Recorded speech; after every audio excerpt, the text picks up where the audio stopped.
Bismillahirrahmanirrahim. Yang pertama, wanita itu pencemburu. Ini tabiat wanita. Dia kadangkala cemburu sama ibu kita, kadangkala dia cemburu sama kakak adik kita. Iya, itu wanita. Kita harus tahu, kalau kita tahu penjemur ya sudah, itu wajar. Istri Rasul sallallahu alaihi wasallam, istri Nabi kita Muhammad sallallahu alaihi wasallam, yang bernama Aisyah radhiyallahu taala anha, As-Siddiqah binti Siddiqah. Dia orang terpercaya yang turut ayat-ayat Quran membenarkan dia. Dia pencemburu. Suatu hari tatkala Rasul sallallahu alaihi wasallam di rumahnya bersama tamu-tamunya, ada Aisyah di situ, tiba-tiba ada istri yang lain ngirim makanan, dikirim sama piring itu kue. Masuk rumahnya Aisyah, pembantu yang mengantarkan, Aisyah nggak tahan. Ini ada tamunya nih Nabi, ada tamunya, ditampel sama Aisyah. Makanan itu piar, pecah. Suami nggak boleh marah. Rasul tidak marah. Rasul mengatakan dengan membagikan kue itu ke sahabat-sahabatnya, gharat ummukum, ibu kalian lagi cemburu. Sudah selesai. Nggak ada di kamar nanti dimarah-marahin, kau itu gimana di depan tamu-tamu kau berbuat itu. Jamaah, ini istri Nabi dan ini Nabi.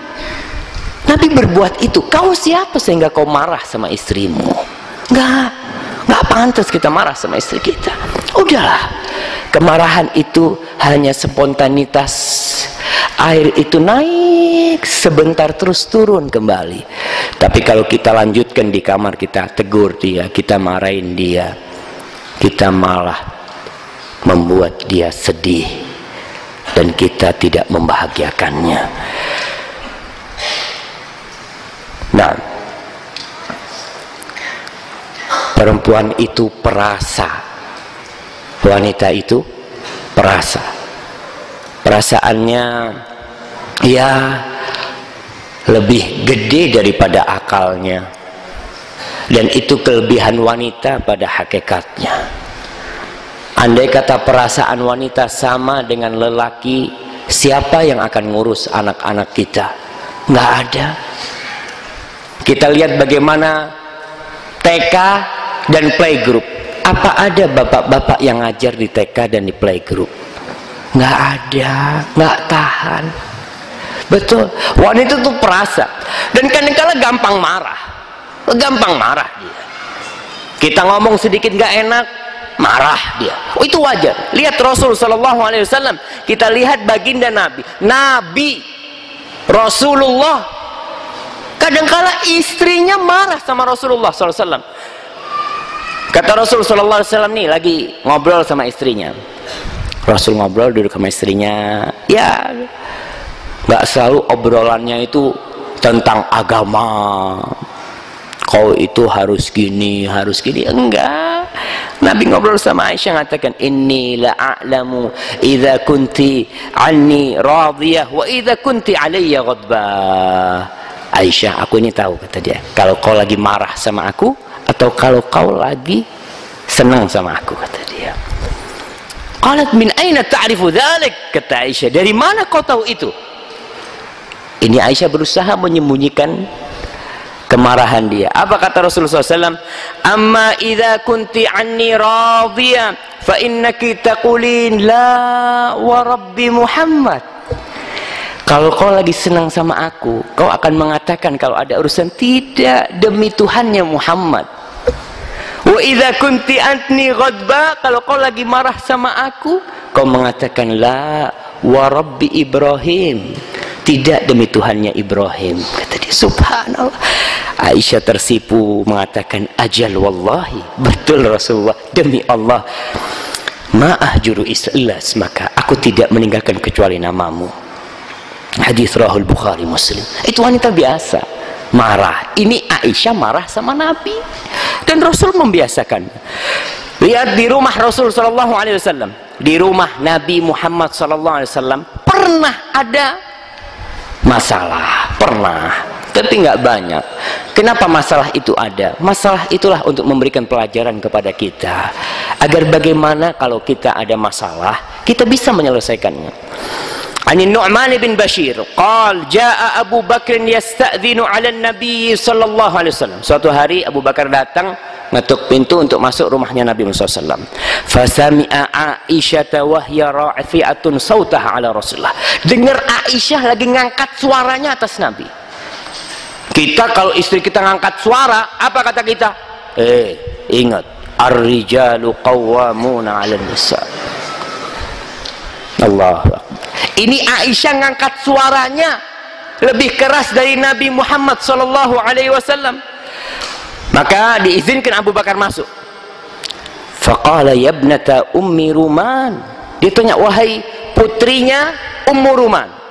Wah, dia mengingatkan dia ini putrinya Ummu Ruman. Kau ini bukan siapa-siapa sama Nabi. Dan biasanya bapak kalau anaknya bagus, apa? Ini anakku.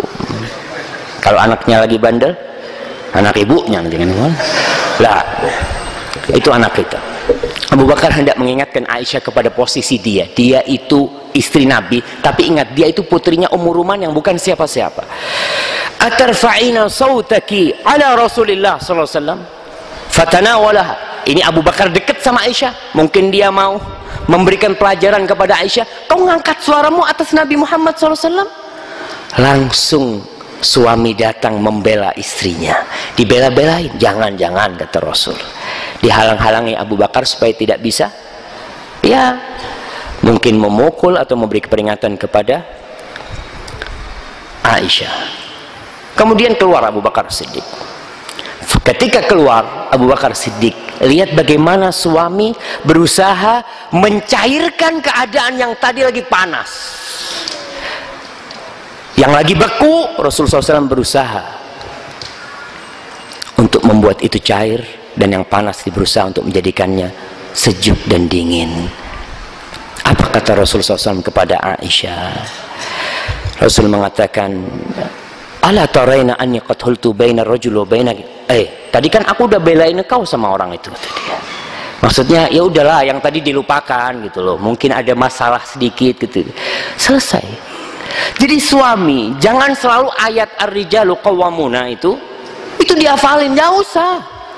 Kalau tujuannya untuk menundukkan istri, ini istri Nabi ngangkat suara di atas Nabi, dan Nabi biasa-biasa aja.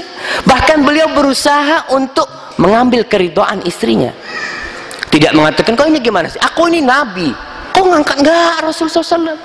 Kadang-kala suami seakan-akan lebih dari Nabi. Allahu Akbar. Perempuan itu suka perhiasan. Perempuan itu suka perhiasan. Allah mengatakan, awaman yunasya'u fil hilyati wa huwa fil khisami ghairu mubin. Dan apakah patut menjadi anak Allah seorang perempuan yang dia dibesarkan dalam perhiasan? Perempuan itu sejak lahir kurang. Betul nggak? Ibu-ibu nggak apa-apa marah, karena seperti itu. Lelaki lahir lebih, ada kelebihan. Maka bagaimana supaya sempurna? Kita lihat seorang putri yang baru dilahirkan, nggak dibiarkan seperti itu. Dia akan dipakein anting, ditambahin tuh biar lengkap, pakein gelang. Baru cewek, baru kelihatan. Kita lihat anak itu perempuan, kalau nggak pakai anting, apa kita tahu dia perempuan? Kalau masih bayi, nggak tahu. Maka di sana ibunya dilengkapin, kasih anting, kasih gelang, dikasih bando, ya, biar kelihatan nih cewek, ini perempuan. Memang dia dari kecil udah seneng sama perhiasan. Yang cowok, masya Allah, kelebihan, harus disunat. Iya, kalau nggak nyunat nggak sempurna tuh.